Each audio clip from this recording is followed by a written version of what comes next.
حضرت مرزا مظہر جانا فرماتے ہیں کہ بارش ہوئی تھی تازی دلی میں تازی بارش ہوئی تھی. ایک بابا لکڑی کے جوتے پہنے کھڑا ہوں اللہ اللہ اسی کسے دے کچھ بھی نہیں لگ دے نہ کوئی ساڈا دردی.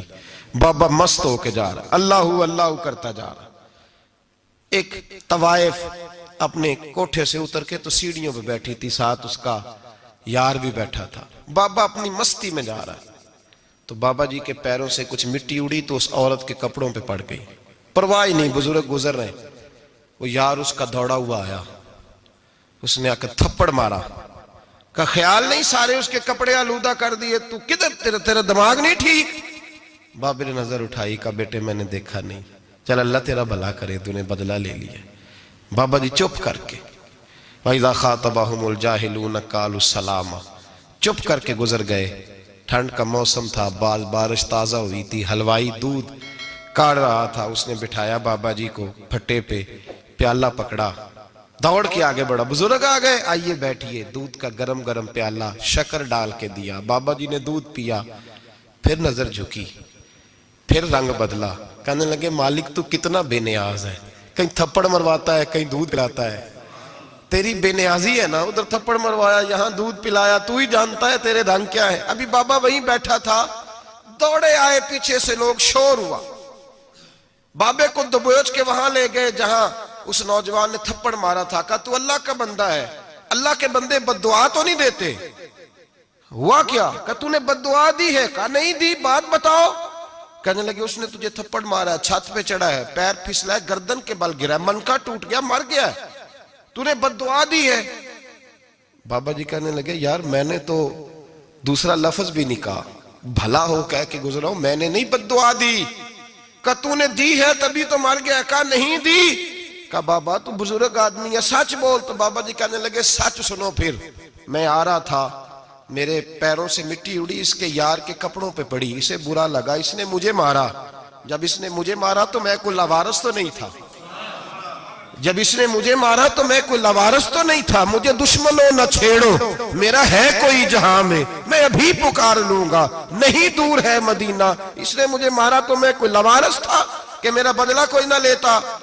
اس نے مجھے مارا ہے تو میرے یار کو برا لگا ہے تو اس نے اسے مار دیا ہے, میری تو غلطی کوئی نہیں. یاروں کا جھگڑا ہے, یہ تو دوستوں کا جھگڑا ہے, یہ تو یاروں کا جھگڑا ہے, کوئی غلطی نہیں میری, کوئی غلطی نہیں. خش جنہ قدر نہیں میرا, اے میرے صاحب نو وڈیاں, میں تے گلیاں دا روڑا کوڑا, میں گلیاں دا روڑا کوڑا, میں نو محل چڑھایا ہے سائیاں, میں نو محل چڑھایا ہے سائیاں.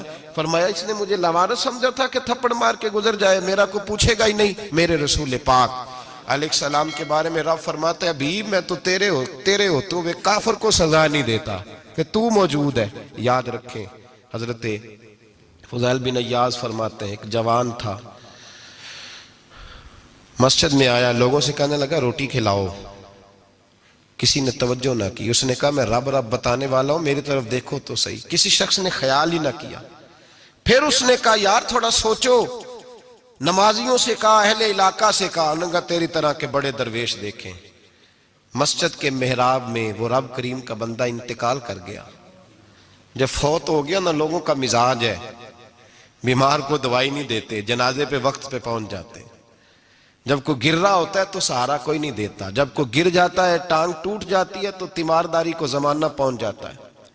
اور بزرگ وہ نوجوان اللہ کا نیک بندہ مسجد کے محراب میں فوت ہو گیا. حضرت فضیل ابن عیاض کہتے ہیں امام صاحب نے اعلان کیا چندہ دو, کوئی لاوارث فوت ہو گیا, کفن دینا. چندہ کٹھا ہوا, کفن خریدا, جنازہ پڑا. عشاء کے بعد دفن کر کے آئے.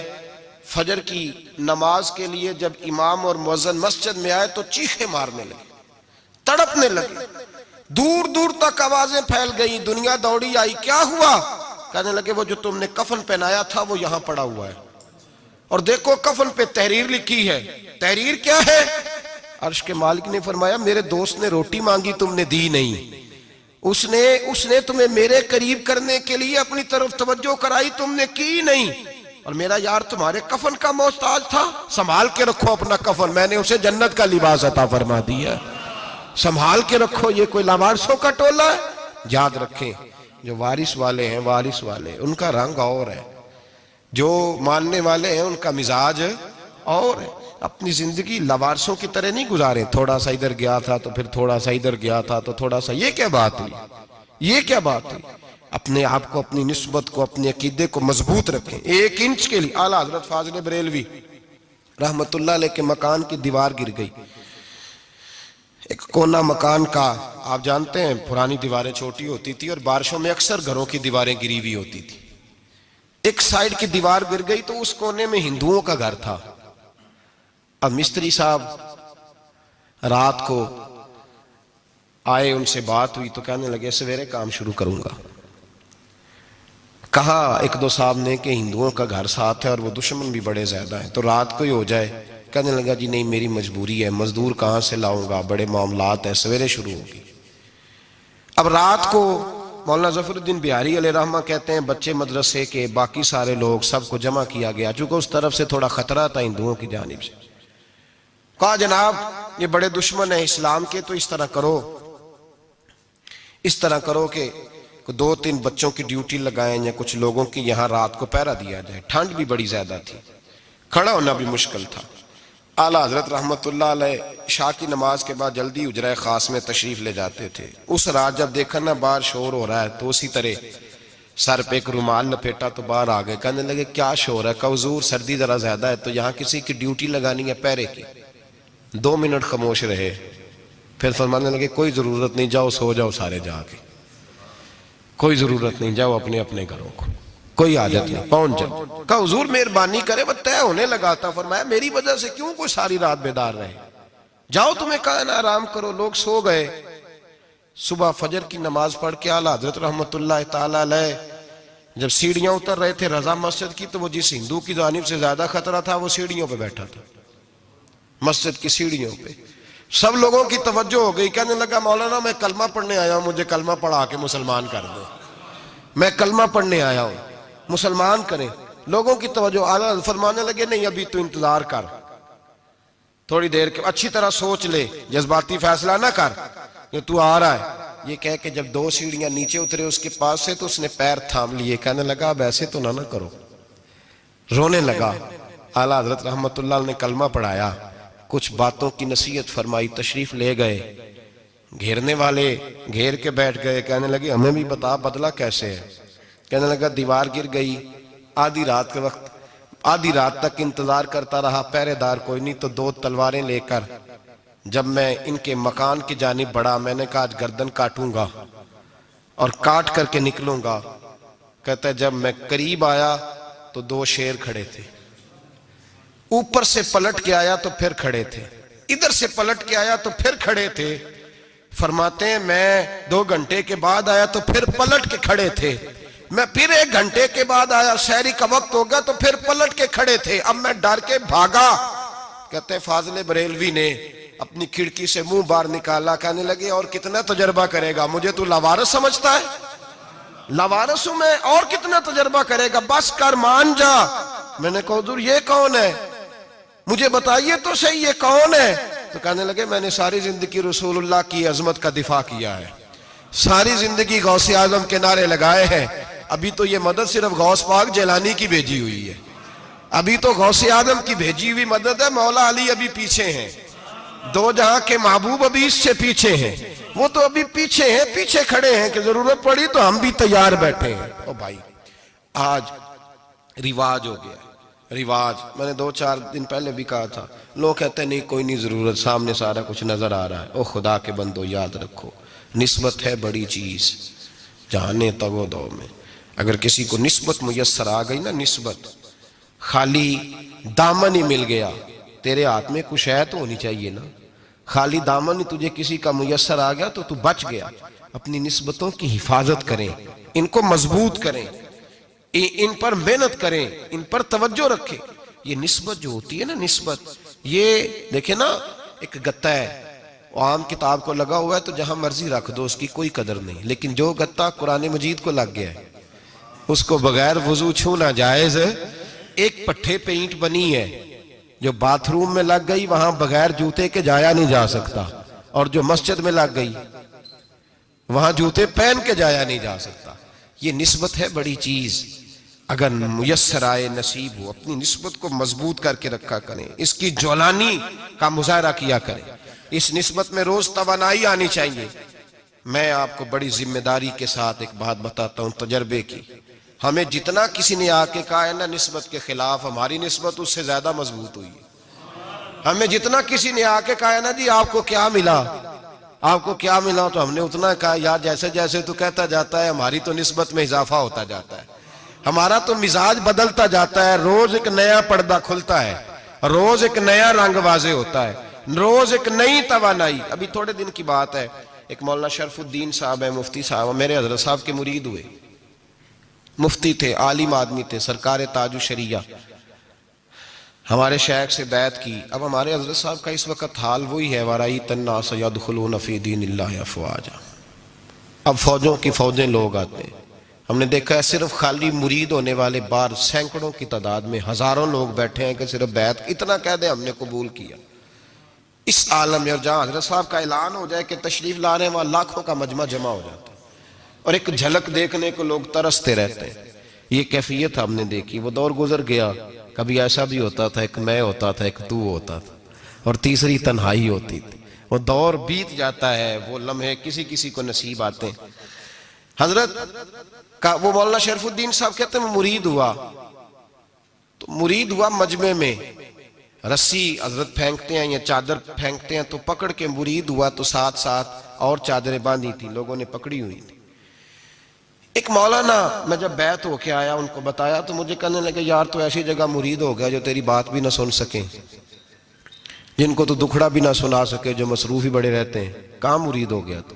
ایسے پیر کا بیعت ہوتا جہاں تو جاتا وہ تیرے پاس آتے، گفتگو ہوتی، بات چیت ہوتی۔ کہتے جب انہوں نے مجھے بہت زیادہ قائل کیا نا، بہت زیادہ، تو میں نے ارادہ کر لیا، میں نے کہا بات ٹھیک ہے، بیعت کہیں اور ہونا چاہیے تھا۔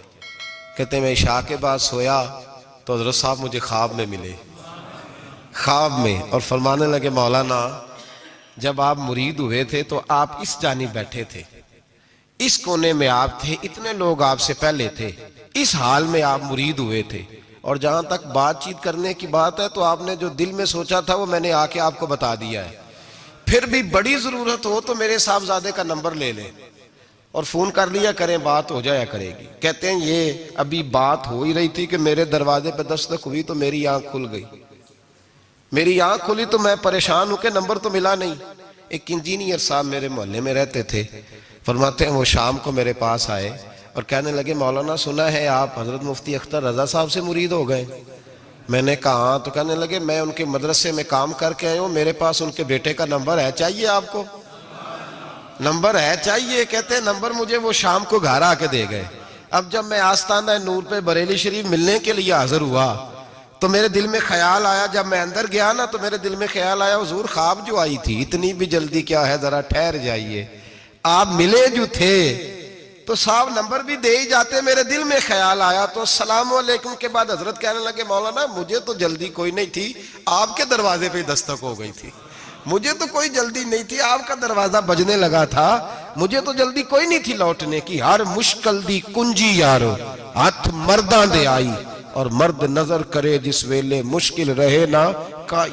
بس لوگوں یہ یاد رکھو اور اس پہ عمل کرو، اپنی نسبتوں کو مضبوط کریں۔ ہمارا تو جیسے دن کا اجالا چمکتا ہے نا، چمکتا ہے دل کا اجالا، جیسے نیا دن چڑھتا ہے ہمارے لیے تو ایک نئی روشنی لے کے آتا ہے۔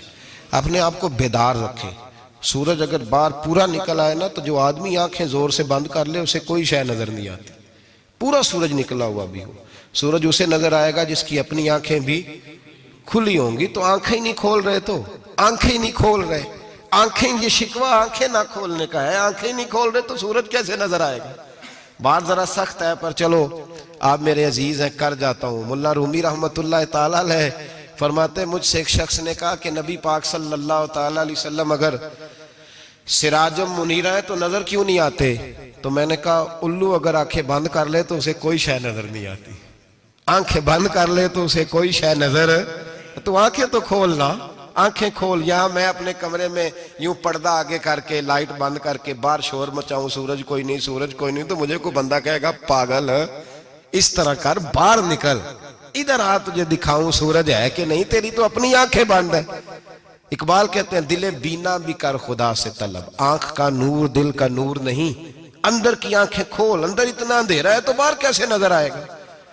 تو لوگ آنکھ ہی نہیں کھولتے، دائیں بائیں دیکھتے رہتے ہیں۔ نسبت کو مضبوط کریں۔ رب تو فرماتا ہے حبیب تو موجود ہے تو میں کافر کو بھی عذاب نہیں دیتا۔ اب یہاں خالص نسبت کا بیان ہے، خالص، یہ نہیں فرمایا کہ حبیب ان کے عمل اچھے ہیں تو میں عذاب نہیں دیتا، یہ نہیں فرمایا کہ حبیب یہاں خانہ کعبہ ہے تو میں عذاب نہیں دیتا، نسبت کی بات فرمائی، نسبت کی۔ یہ نہیں فرمایا کہ حبیب یہاں روز طواف ہوتا ہے تو عذاب نہیں دیتا، یہاں تلاوت ہوتی ہے تو فرمایا حبیب تو ہے اس لیے میں انہیں عذاب۔ مدینے میں کبھی زلزلہ نہیں آیا، پتہ ہے آپ کو؟ اس لیے نہیں آیا کہ وہاں میرے مصطفیٰ کا گنبد خضرا ہے۔ کوئی فصل وہ بیجتے نہیں، کوئی فصل بوتے نہیں، وہ کوئی فصل بھی، لیکن دنیا کی ہر شے آپ کو مدینے میں ملتی ہے۔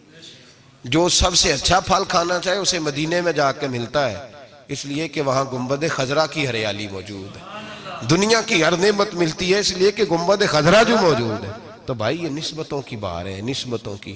پرانی امتوں میں جب کوئی گناہ کرتا تھا تو دروازے پہ لکھا ہوتا تھا سویرے، میرے حبیب نے دعا فرمائی مولا یہ میرے ہیں انہیں رسوا نہ کرنا، اے اللہ میرے ہیں انہیں رسوا نہ کرنا۔ تو میرے بھائی سن لو اور یاد رکھ لو، لاکھوں پاپ بھی لوگ کر کے آئیں، سویرے منہ دھو کے نکل آئیں تو عرش کا مالک رسوا نہیں کرتا، بلکہ کہتا ہے تو میرے دامن میں چھپ جا، اندر جا کے جہاں گناہ کیا ہے وہاں جا کے دل سے سچی توبہ کر لے، میں قیامت میں بھی کسی کو نہیں بتاؤں گا کہ تو نے گناہ کیا ہے۔ تو برکت کس کی ہے؟ رسول پاک کی۔ یہ برکت کس کی ہے؟ حبیب دو عالم کی صلی اللہ۔ غلامی کا رشتہ مضبوط کریں، غلامی کا وارث والے بنے، لوارث نہ بنے۔ لوارثوں جیسی زندگی نہ گزارے، جہاں مرضی چلے گئے، جہاں مرضی چھٹیاں کار ہے، جتنے مرضی ٹائم بتا ہے، جو مرضی طبیعت میں آیا کرتے پھرے، پتہ ہی کوئی نہیں، حال ہی کوئی نہیں، یہ کوئی کیفیت نہیں ہے کوئی بھی۔ مجھے ایک صاحب کہنے لگے کہ ایک پیر بھائی پوچھ رہا تھا حضرت صاحب کا حال کیا ہے، میں نے آج کے بعد اس نے تجھ سے پوچھا تو بالکل نہ بتانا۔ وہ کیسا بیٹا ہے، وہ کیسا بیٹا ہے جو پڑوسیوں سے دائیں بائیں لوگوں سے حال پوچھتا ہے، اسے پتہ ہی نہیں، اسے خبر ہی نہیں، اسے تو لمحے لمحے کی خبر ہونی چاہیے، اسے تو منٹ کا پتہ ہونا چاہیے تھا۔ وہ اس نے کس طرح کی نسبت رکھی ہوئی ہے جس کو ہم سایوں سے پوچھنے پڑتا ہے ذرا پتہ کر کے بتانا حال کیا ہے۔ تو کدھر تھا بھائی، اتنی دیر ہو گئی، تو نے حال بھی کسی اور سے پتہ کرانا ہے۔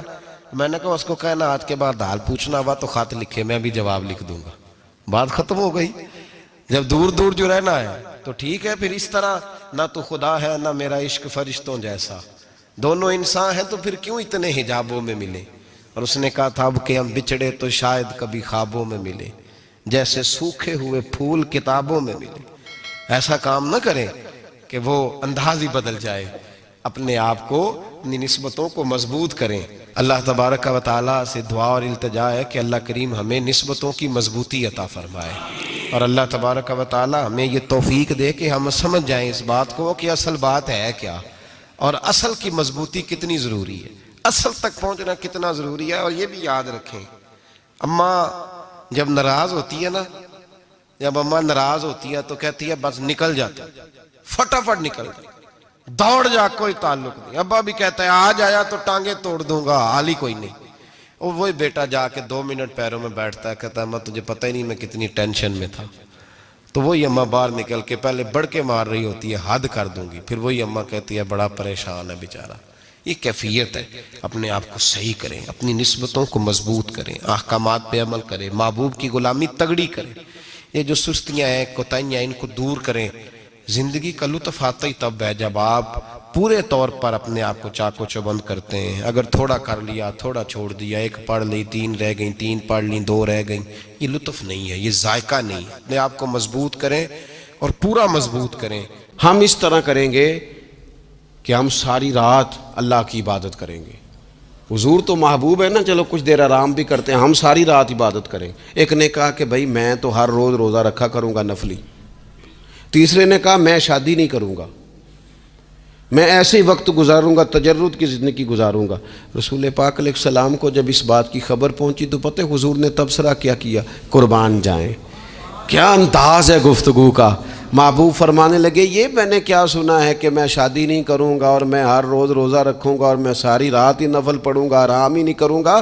محبوب فرمانے لگے میں تم سب سے زیادہ اللہ کو جانتا ہوں اور میں تم سب سے زیادہ رب سے ڈرتا ہوں۔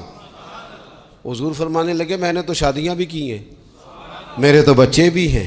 حضور فرمانے لگے میں تو روزہ بھی رکھتا ہوں اور میں تو نفلی روزے چھوڑتا بھی ہوں۔ محبوب کریم علیہ الصلوۃ والسلام فرمانے لگے میں تو رات کو عبادت بھی کرتا ہوں اور آرام بھی کرتا ہوں۔ اللہ کے رسول صلی اللہ تعالیٰ علیہ وسلم ارشاد فرماتے فرماتے بات کہاں تک لے گئے؟ حضور فرمانے لگے اپنے یہ سارے طریقے، اپنی یہ سنت حضور بیان کر کے کہنے لگے سن لو بھائی، جس نے میری سنت سے منہ موڑا اس کا مجھ سے تعلق ہی کوئی نہیں، میرے طریقے پہ چلو۔ جو میں تمہارے لیے اسوہ چھوڑ کے جا رہا ہوں اس اسوے کو اپناؤ، اس طریقہ مبارکہ پر عمل کرو، اعتدال نہ چھوڑے کبھی بھی۔ غیر معتدل ہو جاتے ہیں لوگ، میں نے دیکھا ہے کہ وہ نا جب بندہ غیر معتدل ہو جاتا ہے تو چیزوں کا حسن ختم ہوتا ہے، اس کا وقار اٹھ جاتا ہے، اس میں تازگی نہیں رہتی، اس کے اندر وہ کیفیت نہیں رہتی۔ یہ دین کی بات ہے نا، تبلیغ ہے، یہ بھی حد سے زیادہ نہیں کرنی چاہیے۔ حضرت عبداللہ ابن مسعود رضی اللہ تعالیٰ عنہ سے لوگوں نے کہا تھا ہمارا دل کرتا ہے آپ روز واز کریں، روز تقریر کریں، ہم روز سنیں، تو آپ فرمانے لگے نہیں، ہفتے میں 3 دن بات کروں گا۔ اتنی بات کریں گے جو معتدل رہے، جو حد سے زیادہ نہ بڑھے۔ وہ ہمارے ہاں رواج ہے نا 2.5 گھنٹے کی تقریر کا، 3 گھنٹے کی تقریر کا، 4 گھنٹے کی تقریر کا۔ تو ہم سے لوگ کئی دفعہ کہتے ہیں اسی تے جے گل سمجھن لگے سا تسی ختم کر دیتی۔ تو میں نے کہا آپ شروع لیٹ ہوئے ہیں نا، ہم اللہ کے فضل سے پہلی بات سے شروع ہو گئے تھے، ہم نے وہ آدھا گھنٹہ تمہید پہ نہیں نہ لگایا۔ تجاوز نہ کریں چیزوں سے، اعتدال میں رہیں۔ دیکھیے اسلام ہمیں یہ کہتا ہے کہ تم کھانا کھاؤ، کلو وشربو، کھاؤ بھی پیو بھی، تمام جائز چیزیں کھانے کی اجازت ہے، لیکن نبی پاک علیہ السلام نے فرمایا کمر سیدھی رکھنے کے لیے کھاؤ، اور جب تمہارا بڑا جی چاہے نا پیٹ بھر کے کھانے کو، تو کریم فرمانے لگے پھر بھی 3 حصے کرو کھانے کے، ایک حصے میں ہوا ہو، ایک میں پانی ہو اور ایک میں خوراک ہو۔ پھر بھی پیٹ بھر کے نہ کھاؤ، بلکہ اللہ کے رسول صلی اللہ تعالیٰ علیہ وسلم فرمانے لگے کسی نے اتنا برا برتن بھرا ہی نہیں جتنا کسی نے اپنے پیٹ کو بھرا ہے۔ سب سے برا برتن تم نے بھرا۔ زیادہ کھائیں گے خواہشات زیادہ پیدا ہوں گی، زیادہ کھائیں گے نیند زیادہ آئے گی، زیادہ کھائیں گے غفلت زیادہ طاری ہوگی۔ لیکن کچھ لوگوں کا مقصد زندگی کھانا ہے، صبح کی پلاننگ الگ ہے، دوپہر کی الگ ہے، شام کی الگ ہے۔ آپ حیران رہیں گے کہ آپ اس ملک میں رہتے ہیں جس میں سب سے بہترین بزنس ہوٹل چلانے کا بزنس ہے، کھانے پینے کا کام کرو، یہ بھی بنا لو، یہ بھی بنا لو، اچھا بھلا کھا پی کے اس کے بعد فاسٹ فوڈ کا آرڈر دے دیا جاتا ہے، اور کھانے کے بعد کتنی ساری چیزیں۔ اب تو یہ میں کچھ عرصے سے دیکھ رہا ہوں، اچھا بھلا کھانا کھاتے ہیں، اس کے بعد چائے کے ساتھ بسکٹ آ جاتے ہیں۔ میرا ایک غریب گھر سے تعلق ہے، ہم تو اس وقت چائے کے ساتھ بسکٹ کھاتے تھے، رس کھاتے تھے جب روٹی کوئی نہیں ہوتی تھی، یا روٹی کھانے کا پروگرام نہیں ہوتا تھا، کوئی پرہیز چلتی تھی۔ لیکن اب وہ لوازمات چائے کے ساتھ، اب تو لوگ چائے کا، اب جی آپ کا کھانا نہیں پکانا، چائے پکانی ہے، تو چلو ٹھیک ہے چائے پک گئی، اب وہ چائے پک رہی ہے، اس کے ساتھ جناب بھنا ہوا گوشت پڑا ہے، اس کے ساتھ پیزا آ گیا ہے، اس کے ساتھ فلانی چیز آ گئی، یہ کیا ہے جی؟